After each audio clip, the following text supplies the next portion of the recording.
Hello friends, welcome to my channel. Good morning. இன்றைக்கி நம்ம காலையில் என்ன பார்க்க போகிறோன்னா, பாலாடை எடுக்கலான்ட்டு ஒரு முடிவு பண்ணோங்க.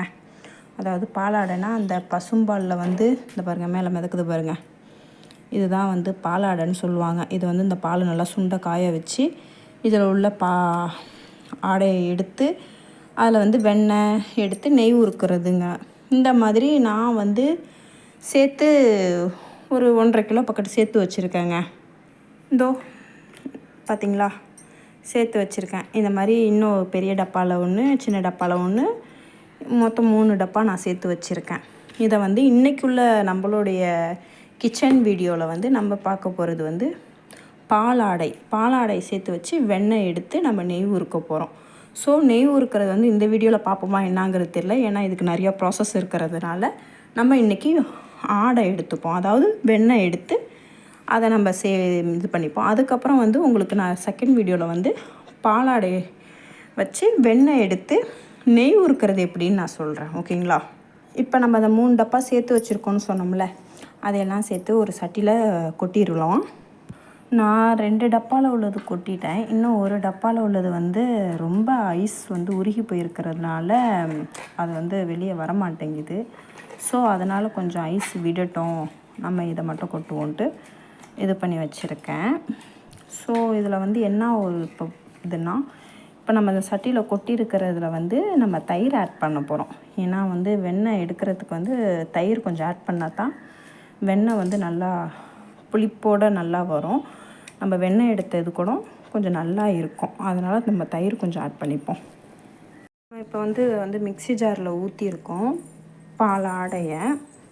இதை வந்து நம்ம ஐஸ் கூலிங் போகிறதுக்குள்ளே நம்ம வந்து மிக்ஸியில் போட்டு நல்லா அடிச்சிடலாம். வாங்க பாருங்கள், இந்த மாதிரி மோர் இதுக்கு வந்துருச்சு. இப்போ இந்த ஸ்டேஜில் இருக்கிறப்ப நம்ம என்ன பண்ணுறோன்னா, நம்ம ஃப்ரீசரில் வந்து ஐஸ் வாட்ரு போட்டு வச்சுருந்தோம். ஐஸ் வாட்ரு வந்து இதில் கொஞ்சம் ஆட் பண்ணிப்போம். கொஞ்சம் கொஞ்சமாக தான் நம்ம தண்ணி இதில் வந்து ஆட் பண்ணோம். அப்போ தான் வந்து நமக்கு வந்து அந்த வெண்ணெய் திரண்டு வரத்துக்கு கரெக்டாக இருக்கும். ரொம்ப நிறையா ஆட் பண்ணோம்னா மிக்ஸியில் அடிக்கிறப்ப மேலெல்லாம் தெளித்து எல்லா இடமும் செதறிடும். பார்த்துக்கிங்க. பாருங்கள் ஃப்ரெண்ட்ஸ், எப்படி திக்னஸாக இருக்குது பாருங்கள். தண்ணி மாதிரி இருந்தது. இப்போ நமக்கு வந்து வெண்ணெய் வந்து திரண்டு வர ஆரம்பிக்குது. உங்களுக்கு பார்த்தாலே தெரியும் இந்த வீடியோவில். பார்க்கவே நல்ல சூப்பராக இருக்குது. வாங்க இன்னும் நம்ம கொஞ்சம் அடிக்கணும். ஐஸ் தண்ணி ஊற்றி அடித்தானா நமக்கு வந்து பாலாக வந்துடும்.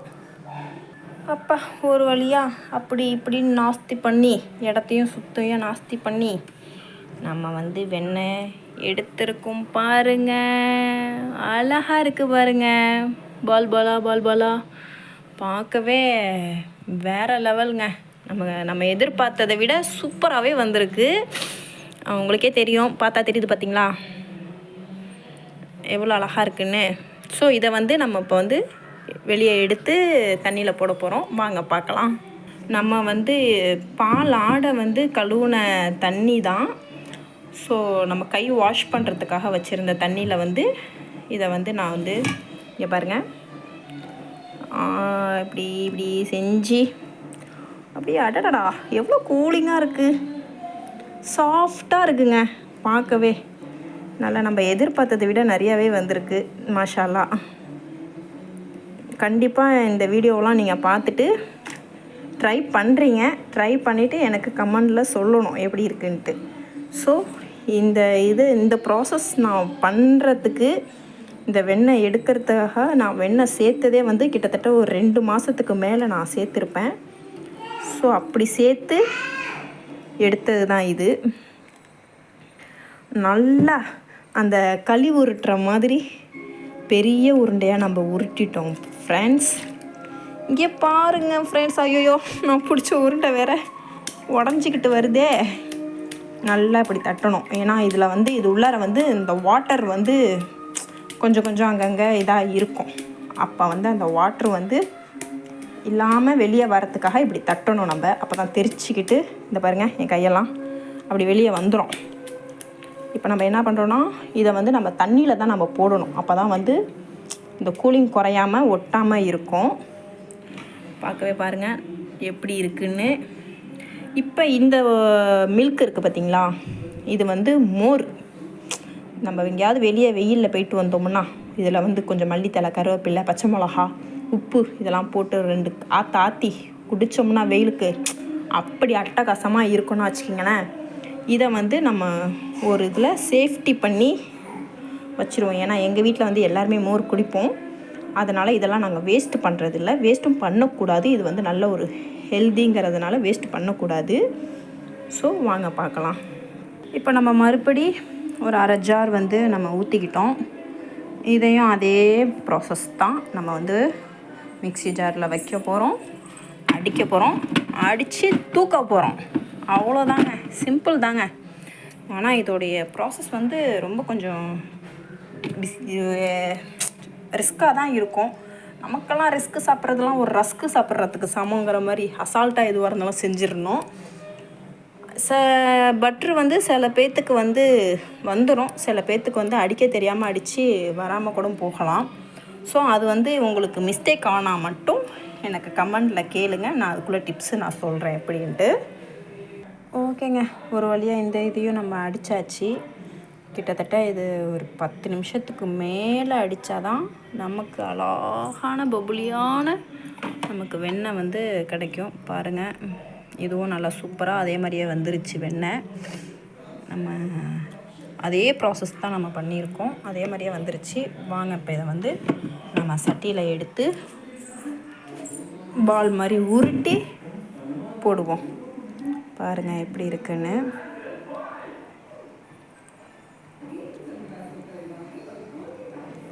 நல்லா, ஆனால் இதுக்கு வெண்ணெய் எடுக்கிறதுக்கு மெயின் வந்து கூலிங் தாங்க. எந்த அளவுக்கு நீங்கள் கூலிங்காக வந்து அடித்து எடுக்கிறீங்களோ அந்த அளவுக்கு உங்களுக்கு வெண்ணெய் நல்லாயிருக்கும். நீங்கள் இதை விட்டுட்டு கூலிங் வந்து கம்மியாக இல்லை கூலிங் போக விட்டு அடிச்சிங்கன்னா உங்களுக்கு வெண்ணெய் கிடைக்காது, மோர் தான் கிடைக்கும். அதையும் நான் சொல்லிவிட்டேன். அப்புறம் நீங்கள் என்னை வந்து கமெண்டில் திட்டக்கூடாது, ஏன்னா சிஸ்டர் எனக்கு வரவே இல்லையே அப்படின்லாம். ஸோ நீங்கள் வந்து எடுக்கிறது வந்து நல்லா கூலிங்கோடு அதே மாதிரி நம்ம அடிக்கிறப்பே வந்து நம்ம தண்ணி ஆட் பண்ணுறோம் பாருங்கள். அந்த தண்ணியும் வந்து ஐஸ் வாட்டராக தான் இருக்கணும். ஐஸ் வாட்டராகவும் இருக்கலாம், இல்லை ஐஸ் டியூபாகவும் இருக்கலாம். ஸோ நம்ம வந்து இதில் வந்து என்னென்ன போடுறோமோ அதுதான். பட் ஆனால் நம்ம கூலிங் கண்டிப்பாக கொடுத்தா மட்டும்தான் உங்களுக்கு இந்த மாதிரி பர்ஃபெக்டான மில்க் பட்டர் கிடைக்கும். நம்ம வந்து கடையில் எதுக்குங்க வாங்கிட்டு, கடையில் எப்படி செய்கிறாங்க என்னன்னு செய்கிறாங்கன்னா நமக்கு தெரியாது. நான் வந்து இதை வந்து வீட்டிலையே ப்ரிப்பேர் பண்ணி செஞ்சு வச்சுக்கிறதுங்க நம்ம பிள்ளைங்களுக்காக. இது வந்து ஒயிட் ரைஸில் நான் வந்து இதை வந்து வெண்ணெயாக எடுத்து நெய்யாக காய்ச்சி ஒரு டப்பாவில் ஸ்டோர் பண்ணி நான் வச்சிருவேன். அதை வந்து நம்ம வந்து பிள்ளைங்களுக்கு சுடு சாதமாக இருக்கட்டும், சாம்பார் சாதமாக இருக்கட்டும், இந்த மாதிரி சாதத்தில் வந்து ஒவ்வொரு கரண்டி ஒவ்வொரு ஸ்பூன் ஊற்றி நம்ம பிள்ளைங்களுக்கு ஊட்டினாலும் பிள்ளைங்களுக்கும் நல்லா ஹெல்தி, நமக்கும் வந்து ஒரு நல்ல ஒரு இதுங்க. எதுக்கு நம்ம அதாவது வந்து பாலாடைங்கிறது வந்து நம்ம பசும்பாலில் வந்து எல்லாத்துக்குமே கிடைக்கக்கூடிய ஒரு இதுதான். அதை ஏன் வேஸ்ட்டு பண்ணணும் சொல்லுங்கள்? இந்த மாதிரி சேர்த்து வச்சு நம்ம வெண்ணெயாக எடுத்துக்கிறது நல்லது தானே. ஸோ பாருங்கள், நம்ம கையளவுக்கு நல்லா எடுத்தாச்சு. எடுத்து நம்ம வந்து இப்படி தட்டிக்கிட்டே இருக்கணும். ஏன்னா இது உள்ளார உள்ள தண்ணி வந்து வெளியே வந்தே ஆகணுங்க. ஏன்னா இதில் உள்ளார தண்ணி இருந்துச்சுன்னா வச்சுக்கிங்களேன், உங்களுக்கு வந்து இப்போ இன்றைக்கி நான் வெண்ணெய் எடுத்துட்டேன்னா, ஸோ இன்றைக்கி எனக்கு டைம் இருந்தால் இன்றைக்கி நான் வந்து இது காய்ச்சிடுவேன். இன்றைக்கி என்னால் காய்ச்ச முடியல, நான் அப்புறமே பொறுமையாக காய்ச்சிக்கிறேன், நான் ஃப்ரீசரில் எடுத்து வச்சிடுறேன்னா இந்த தண்ணியை வந்து நல்லா சுத்தமாக தட்டிட்டு நம்ம வந்து ஃப்ரீசரில் எடுத்து வைக்கணும். எதனாலனா இந்த தண்ணி வந்து கசப்புத்தன்மை ஒரு மாதிரி எடுக்க ஆரம்பிச்சிடும். கசப்புத்தன்மை எடுத்துச்சுன்னா இதை வந்து நம்ம வெண்ணெயாக இது பண்ண முடியாது, நல்லா இருக்காது டேஸ்ட்டு. ஸோ அதனால் இந்த மாதிரி தட்டி போடுறப்ப அந்த தண்ணி எல்லாமே இங்கே பார்த்திங்களா பபுள்ஸாக வெளியே வருது. இந்த மாதிரி வெளியே வந்துடும் தண்ணி. அதனால தான் நம்ம வந்து தட்டி எடுக்கிறோம். அதே ப்ராசஸ் தாங்க. மறுபடி முதல்ல இருந்து நம்ம வெளியே இந்த வாட்டரை ஊற்றி க்ளீன் பண்ணிடணும். அடுத்த பார்ப்போம் இருங்க. ஹாய் ஹலோ மக்களே, நம்ம ஃபைனலாக வந்து கொண்டுட்டு வந்துட்டோம் ஃபைனல் டச்சுக்கு.